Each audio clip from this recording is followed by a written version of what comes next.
ऐसा 3 मिनट तक आप गाड़ी चला सकते हैं कि आपको एक खुदा हुआ सड़क ना मिले।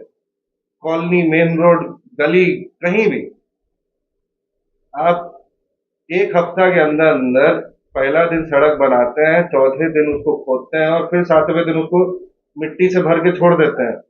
ये कौन सा निर्माण कर रहे हैं कि यहाँ के ठेकेदारों के जेब भर रहे हैं। अच्छा, दीघा विधानसभा में आप घूमे भी होंगे, जनता से रूबरू भी हुए होंगे हम क्या? यही रहते हैं, हम हाँ, हम रूबरू भी हुए हाँ। होंगे। तो क्या सिर्फ नाला और सड़क की समस्या है जनता का, और कोई समस्या नहीं है दीघा विधानसभा में? बेसिक इंफ्रास्ट्रक्चर से हम शुरू कर रहे हैं। यहाँ पे सरकारी स्कूलों में भी दिक्कत है। यहाँ पे क्रिमिनल एक्टिविटीज भी बहुत है, हमने खुद फेस की है। हमारे घर पे 2 बार चोरी हो चुकी है, 3 बार अनसक्सेसफुल अटेम्प्ट रहे हैं। तो भाई, हमको यहाँ की चुनौतियां मेरे लिए पर्सनल है। हमने जिस दिन से सांस लिया है उस दिन से यहीं की चुनौतियों से वो झेल रहे हैं। यहाँ पे यहाँ पे सिर्फ फैसिलिटीज के नाम पे प्राइवेट सेक्टर है। गवर्नमेंट फैसिलिटीज एक राजधानी, आप बिहार से जुड़ती हुई किसी भी राज्य की राजधानी में जाइए और उससे बिहार की राजधानी को कंपेयर करिए, और उसके बाद बिहार की राजधानी से जुड़े सटे हुए किसी जिला से एक जिला छोड़ के आगे बढ़ के वहां से बिहार की राजधानी को भी कंपेयर करिए। बहुत पीछे हैं हम लोग। और विधानसभा से दीघा विधानसभा बहुत पीछे है, कहना का सिर्फ मतलब ये दीघा है। विधानसभा मेरा कंसर्न नहीं है। अच्छा। मैं दीघा से लड़ूंगा भी कि नहीं लड़ूंगा ये भी हमारा कोई, हमें पार्टी ने कहा तो नहीं है अभी तक कि आप दीघा विधानसभा से लड़ रहे हैं। 2020 में भी हम पार्टी में थे। 2020 में शांभवी जी यहाँ से चुनाव लड़े, हम उनका समर्थन किए, हम उनके कार्यकर्ता बन के उनके लिए काम किए। 2025 में हम होंगे या कोई भी होगा यहाँ पे, वो पुष्पम प्रिया चौधरी जी का सिपाही होगा, हम उसके लिए काम आज भी कर रहे हैं। 20 में भी किए, 21 में किए, 22 में किए, 30 तक, 25, 35 तक, जब तक है तब तक करते रहेंगे। ये सर्टेनिटी हमारे यहाँ अभी तक तो किसी को नहीं दी जाती है कि कौन चुनाव लड़ेगा। दीघा विधानसभा अगर आप चुनाव लड़ते हैं, जीत कर आते हैं, जी। तो मुख्य चीज जो है किस चीज पर ध्यान दीजिए? अगर जीत कर आते हैं तो मैंने कहाँ कमी नजर आती है जो सबसे पहले पूरी की जा सकती है? यहाँ पे सबसे ज्यादा जरूरी है कि पुलिस की एक्टिविटीज को थोड़ा सा एक्टिविटीज को और बढ़ाया जाए, उनको उनकी पेट्रोलिंग को थोड़ा सा सीरियस किया जाए, क्योंकि यहाँ पे रोड साइड क्रिमिनल्स काफी हैं। इस एरिया में काफी लोग, काफी काफी समय से ये एरिया फेमस है। यही आप, हम लोग अभी एजी कॉलोनी पार्क की बात करें तो 2007-8 में यहाँ पे स्कॉर्पियो में एक बम लगा दिया गया था, उसको पार्क में जाके फिर खड़ी किया गया, फिर डिफ्यूज किया गया। मैंने कहीं कहा जा नाला के सकता है उस तरफ बहुत गोलीबारी, ज्यादा क्राइम है। क्राइम बहुत ज्यादा है यहाँ पे।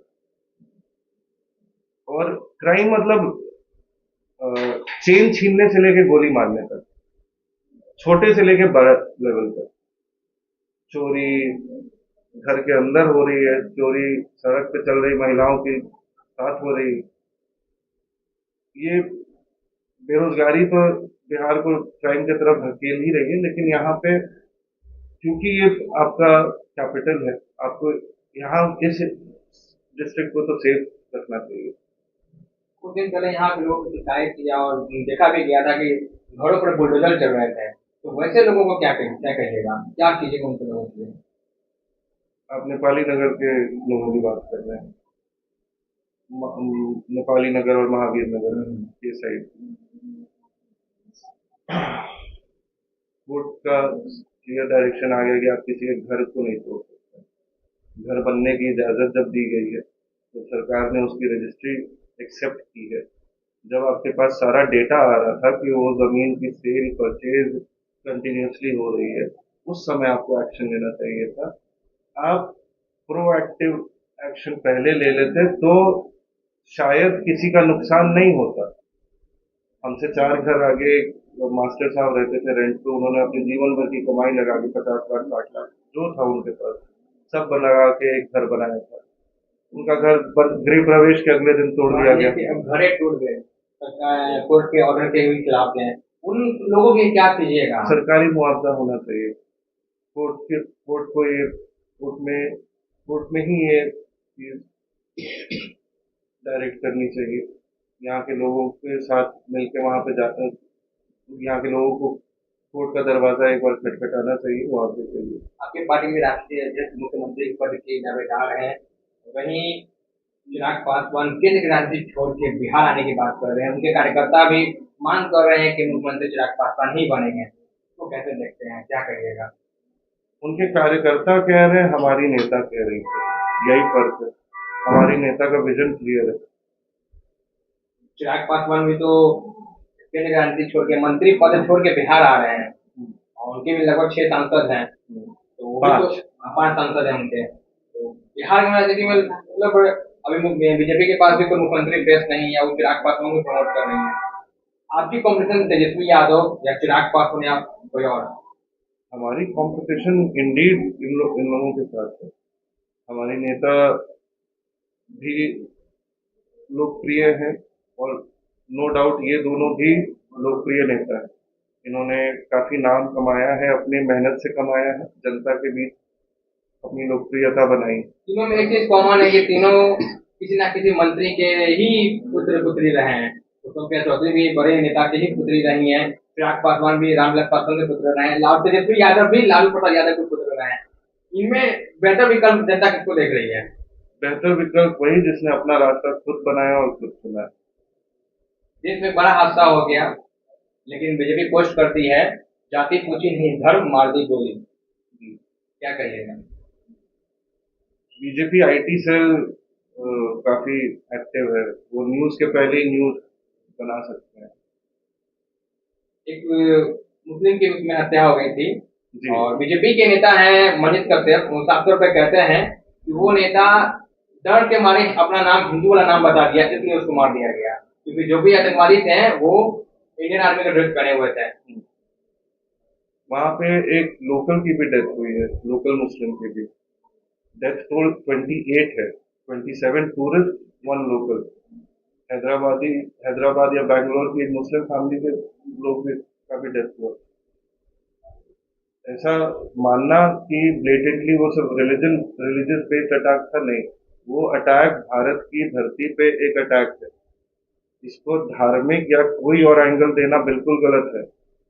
जब देश में 26/11 अटैक हुआ था, कांग्रेस की गवर्नमेंट थी, उसमें पी चिदम्बरम गृह मंत्री थे, उन्होंने इस्तीफा दे दिया था। अभी जो अटैक हुआ है उसमें यहाँ के गृह मंत्री चुप्पी साधे हुए हैं, वो बस इस बात पे लगे हुए कि पाकिस्तान को भी कब्जा कर लेंगे। जो स्टेटमेंट अभी दिया गया है वो सारे स्टेटमेंट आइडेंटिकल हैं 2016 से, कि हम सिंध वाटर ट्रीटी तोड़ देंगे, हम ये कर देंगे, वो कर देंगे। Actions speak louder than words. हमें एक्शन देखना है, हमें एक्शन चाहिए। अब क्या कर रहे हैं, कर देंगे, हमें नहीं जानना है। अब जब कर दें उसके बाद प्लीज एक बार बता दें कि हमने ये किया।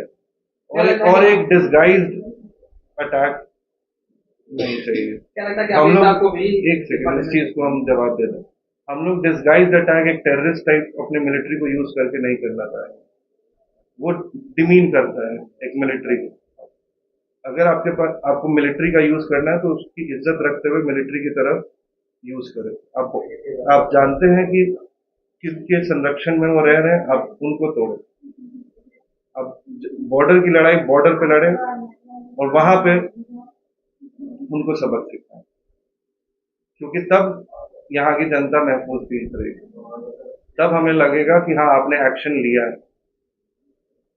आपका एक वीडियो क्लिप हमें नहीं चाहिए कहीं का, हमें एक्चुअल एक्शन ग्राउंड पे चाहिए। हमें अपने लोगों की सेफ्टी को अब फील करा पाए ऐसा एक्शन दिखना चाहिए। क्या लगता है कि गृह मंत्री अमित शाह को इस घटना की जिम्मेदारी लेनी चाहिए? जी जरूर, उनको और डिफेंस मिनिस्टर दोनों की जिम्मेदारी बनती है। हो गया।